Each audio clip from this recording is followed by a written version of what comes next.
Not far from New York City is the Tolstoy Foundation. It helps immigrants from Eastern Europe. Running it is Alexandra Tolstoy, 86 years old, daughter of Leo Tolstoy and the 12th of his 13 children.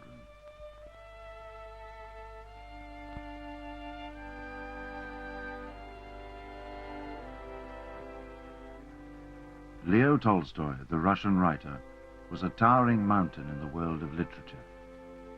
His novels alone would have raised him there, in particular War and Peace and Anna Karenina.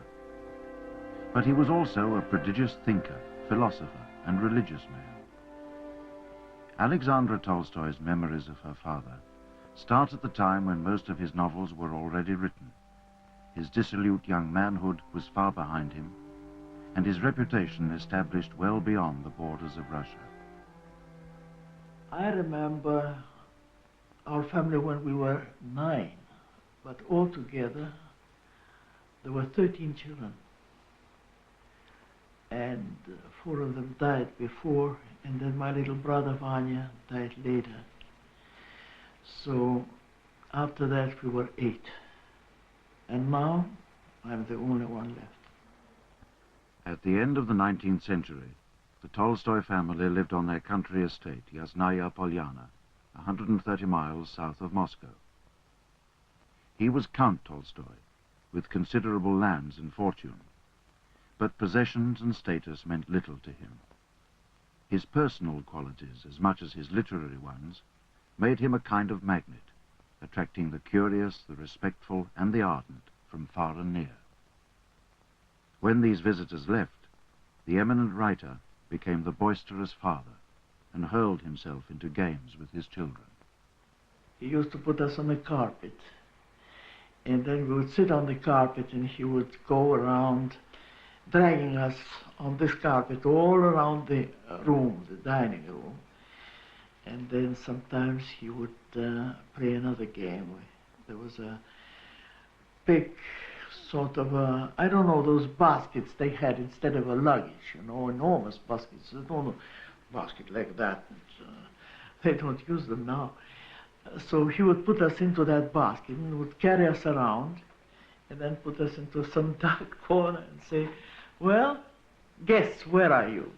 And sometimes we would and sometimes we wouldn't. But that was also lots of fun, and we took turns. My little brother and then I. The other brothers were too big. Alexandra was an unwanted child. When her mother, Sonia, was pregnant, she had tried to abort herself by jumping off a bureau. Later, Sonia lavished her affection on Vanichka, Alexandra's little brother. Alexandra's childhood was difficult and often lonely. Of course, later on, when I felt that I was not wanted, and when my mother gave all her love to the little boy, Vanichka, sometimes I felt a little hurt, but I loved Vanya so much that I understood that he deserved all the love. And somehow it didn't hurt me later on. Sometimes the nurse, when she would give some candy to the little boy and she would forget me, I would get a little hurt, but then Vanya would come in and he would say, and Sasha, why don't you give it to her? Or he would give me his candy. So that was so much for me. So it hurt, but not too much, because I understood it. I don't know how. Maybe I couldn't understand it thoroughly. Maybe I just felt it somehow. And the only thing it made for me, I had a terrible inferiority complex. It was very difficult for me to get rid of it. But between Alexandra and her father, there was an open-hearted love, a close and direct understanding. He was always a friend. I could always go with all my troubles, with all my headaches. And the more I lived, the more I understood him, the deeper became my love and admiration once when I had a proposal, you say, from one of the young men, I came and said to him, and I said, I don't want to get married. And I was very astonished when he so seriously looked at me and he said, Alexander, it's your fate. You must think very well. You must think that question through. Or perhaps you don't want to marry because you don't want to leave me. I said, no, I simply don't like that man, and I like my work with you, and I don't want to get married. So I got a little bit offended. I thought that you wanted to get rid of me. And then he kissed me very tenderly, and he said, well, all right then refused the man, and that's all there is to it. In comparison with my sisters, I was always very homely. And once he would look at me, he looked at me so tenderly, and he said, my goodness, why are you so homely? And I just laughed. I didn't care a bit. As long as he loved me, that was all I needed. But sometimes, you know, he would speak to me very frankly about things, and then he would look at me and he said, how sorry I am that you're so young. I can't tell you everything. You won't understand. And I got offended because I did understand all the things that he said, and maybe the Greek philosophical things I wouldn't. Alexandra became Tolstoy's secretary, but she began by trying to hand copy one of his tangled, illegible manuscripts. It was very, very difficult because to read his handwriting, nobody could read it except the people who were used to his writing, used to his ideas, what he would express, what he wanted to say. And of course you had to, you couldn't do it when you were 17 or 18 because it was too serious. Only later I understood what he wanted to say, and I got used to his writing. I remember the first time when I copied his manuscript, I brought it to him, but it was full of just places, empty places, which I couldn't fill up, and then the whole manuscript was covered with tears, because I was crying all night. I couldn't do anything, make out of it, nothing. And then later on, of course, I got used to his writing, and I could decipher his handwriting, I think, perhaps better than anybody. In 1901, the Russian Orthodox Church excommunicated Tolstoy, now aged 73. He had pointed out too often that the Church perverted the message of Christ. I think the person who was mostly hurt when my father was excommunicated from the Orthodox Church was my mother. She was a Greek Orthodox believer. She went to church, and she was very religious in her way, and my father in his way. The excommunication of Tolstoy made him much more famous than he was before. Crowds of students would come in, and he couldn't even go into the streets because everybody recognized him and everybody spoke about it, and loads of letters came in. Outwardly, Leo Tolstoy and Sonia were a united couple, but Sonia was later to write, I lived with Leo Tolstoy for 42 years and still did not know what sort of man he was. She seems to have been a tense and unhappy wife. The shock of the excommunication temporarily brought them close together again.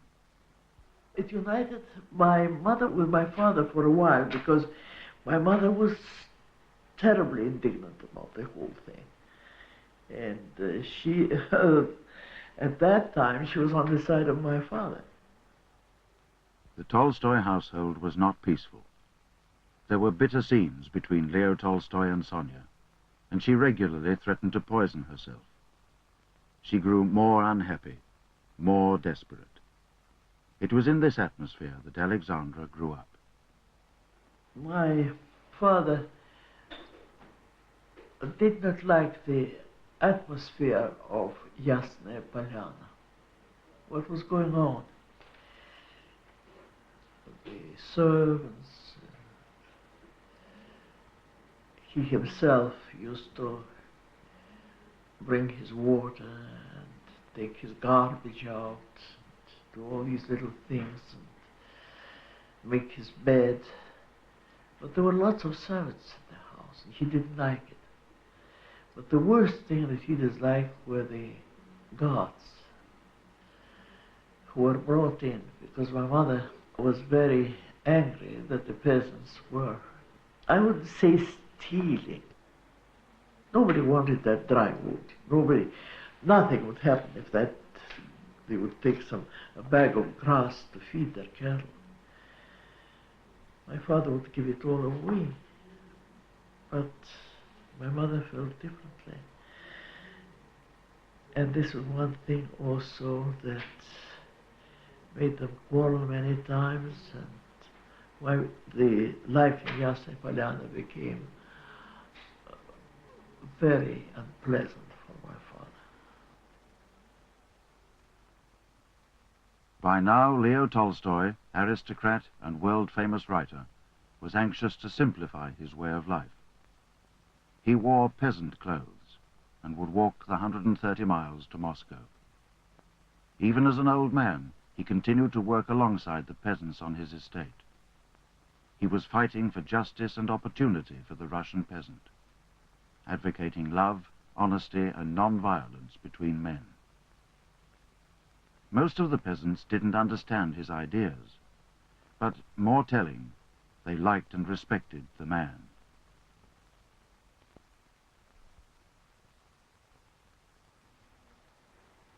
He wanted quite a simple life like a peasant. I started to understand it very soon. And I understood that my mother really could not follow him. She was a good woman, very honest woman, very devoted to him. She loved her children. But she was a woman like all the women are. They wanted something for their children. She didn't understand my father's teaching. She just couldn't grasp it. And this was the reason of the main, I would say, misunderstanding between my two parents. And as they grew older, my father went more and more into his philosophy, into his thoughts,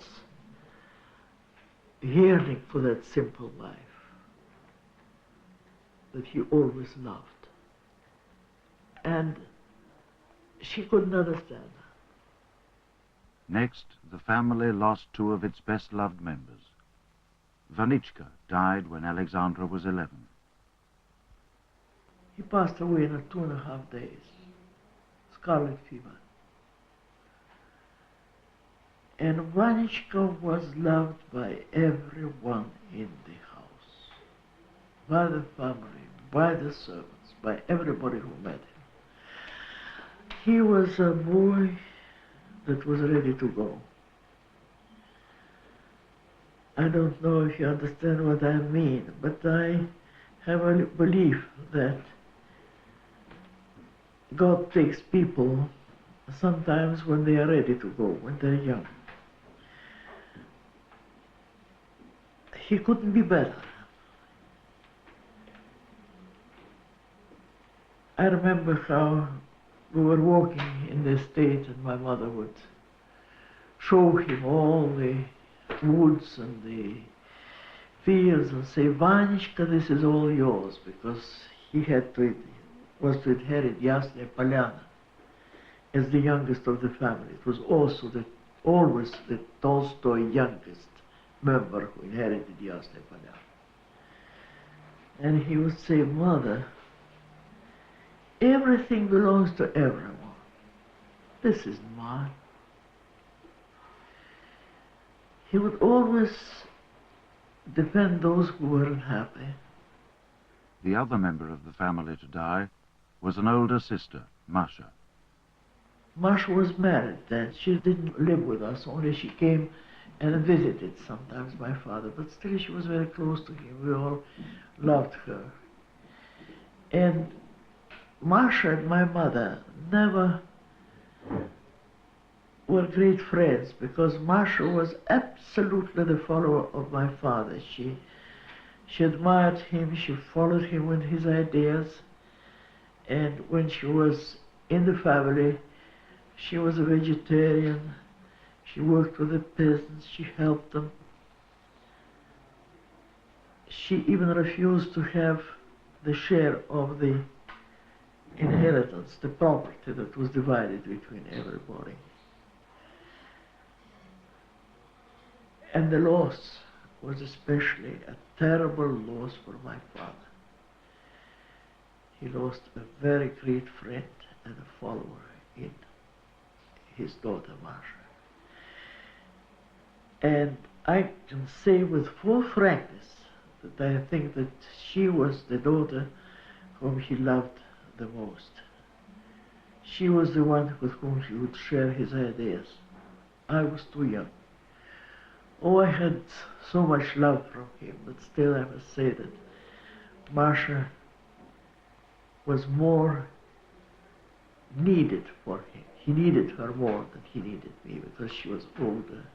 Those two deaths, there was a different attitude, both different attitude of my father and my mother. My mother took it as something terrible that happened in the family. It was a great loss. It was something that ought not to have happened. My father took it as a will of God. Tolstoy's growing absorption with spiritual matters seemed to aggravate his wife's panic and insecurity. Among the forms it took was her obsession with what he might have written about her in his diaries. Sometimes my father couldn't keep from writing, sharing with his diary his loneliness. And I was always afraid that if my mother would read that diary, first of all it would hurt her, and secondly, of course, she would speak out to my father. There would be maybe a quarrel between them, which was a very unpleasant thing. And sometimes I even tried to hide his diaries away so that nobody could see them except himself and me. His hunger for simplicity and calm, and the state of deadlock with his wife, had made Tolstoy aware for some years of a crucial need to leave home. It was always in his mind. And then as he wrote that he felt that something in him that he has to take care of, he meant his inner self, his independence and his spiritual life, his philosophy, that he was losing that. Not losing, but it was dimmed. It was he was not concentrated on only that which he had to do because he knew he would die soon. It was those quarrels, it was all those misunderstandings that went on and on. And he wrote in his diary, I feel that I must save myself what is inside me that may be still useful to people. That inside was his spiritual life. He felt the family atmosphere stifling that inner life. Squalid wrangling among the family over the terms of his will, Sonia's ungovernable jealousy of his friend and disciple V.G. Chertkov, all taxed his health and strength. Of Sonia he wrote, "She does not even need my love. She needs only one thing, that people should think I love her. This is what is so dreadful." Tolstoy could talk of it only with Tanya and Alexandra, his daughters. We were the only ones, maybe, with whom he could speak quite frankly and tell us about his thoughts, about sometimes his misery. Now Sonia's only apparent purpose in life was to get hold of the diaries and score out any unfavorable reference to herself. There was nothing bad about her, but there was, my father wrote that he was suffering, that he was tired. And this even he wrote only in his little scrapbook, which he always carried with himself. There was nothing in the big diaries, much as I remember about her. But that added to her anxiety and to her very, very nervous condition, which at the end of her life, or I would say at the end of my father's life, the doctors diagnosed it as paranoia. She was certainly a sick woman. His diaries became more and more dense. More and more he expressed that feeling, that suffering that he experienced. And finally, I think he just couldn't bear it any longer. He had to leave. As he said, to save not himself, but something that might be useful for other people. His soul. I was expecting it. And you know, as it is always in life, you expect, and yet when it came, it was a shock. Tolstoy awoke in the early hours of October the 28th, 1910, to find his wife hunting among his papers. This, finally, was more than he could bear. Suddenly there was a knock at the door, and he came in with a little lantern. He said, "Alexandra, I'm leaving." I didn't understand at first. Where? How? Yes, he said, "I'm leaving altogether." I don't remember exactly the words he said, but I understood that it was very serious. So immediately I dressed and ran over.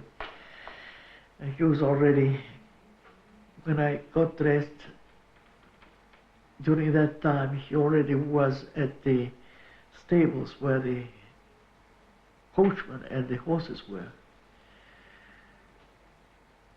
They were harnessing the horses, and he met me coming back already. He lost his flashlight and was sort of groping in the dark. Then we went back again to the stables.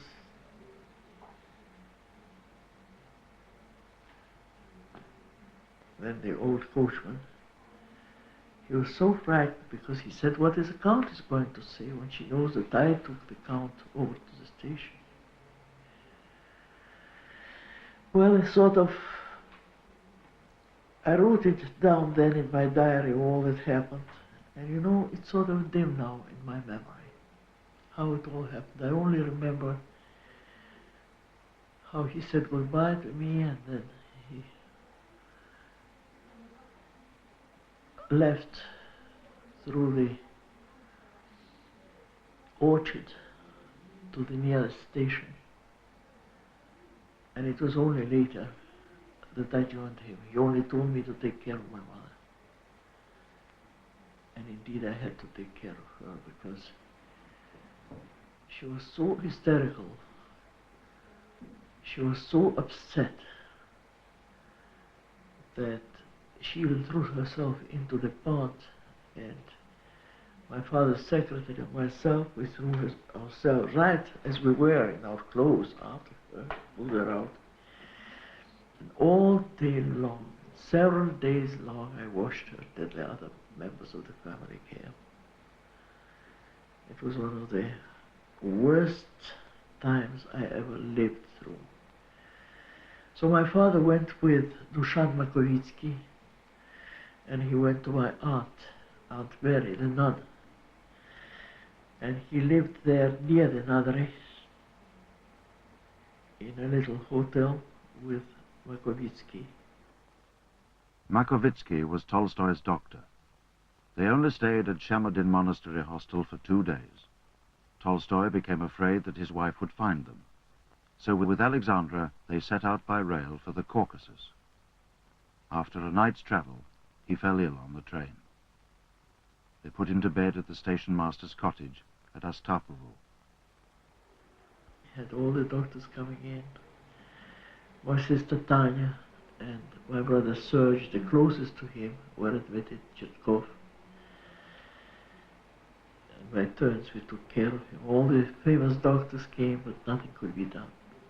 Gradually, he just passed away day by day, getting worse and worse. His heart failed. His heart was so tired and he couldn't stand the pneumonia. He was already 82 years of age.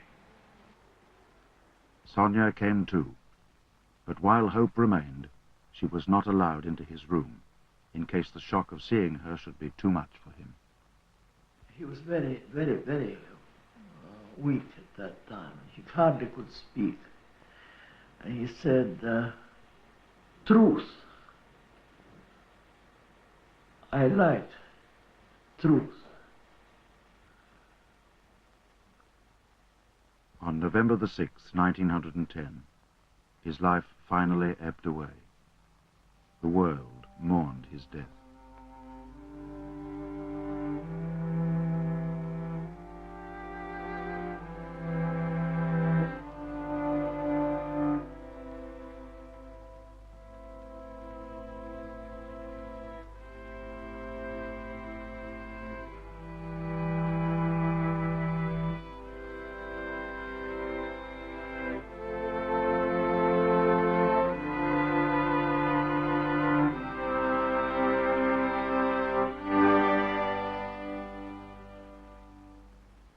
When I came home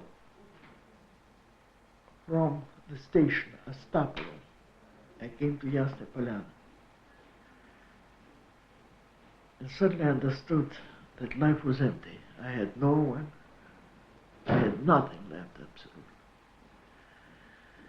And I cried my eyes out, of course. There was my father's favorite disciple, Mary Schmidt. She was there. She said, Alexandra, don't cry. Your father wouldn't like it. Let's go and read the cycle of reading which he wrote. The first saying was my father's. Several words. Life is a dream, death is awakening. And Mary Schmidt said, now you understand, don't cry anymore. It was like something that he told me after his death. Life is a dream, death is awakening. So I dried my tears up and I understood. Sonia, who lived on a further 9 years, awoke in a different way. There was a great change in her. She was so quiet, she was so kind. She was already nearly blind at that time. I remember her sitting in an armchair, being so gentle, not worried at all, no anxiety, no hysterics, nothing at all. As if there she was, punished for all the difficult moments she gave my father. And when she was dying, she told me that. She said, I know I made your father's life very, very bitter, the last days. But then again, she also said, but I loved him, and we were always, all the 40 years we lived together, we were always devoted and true to each other. So these were her last words when she spoke to me on her deathbed. And we were great friends the last days of her life.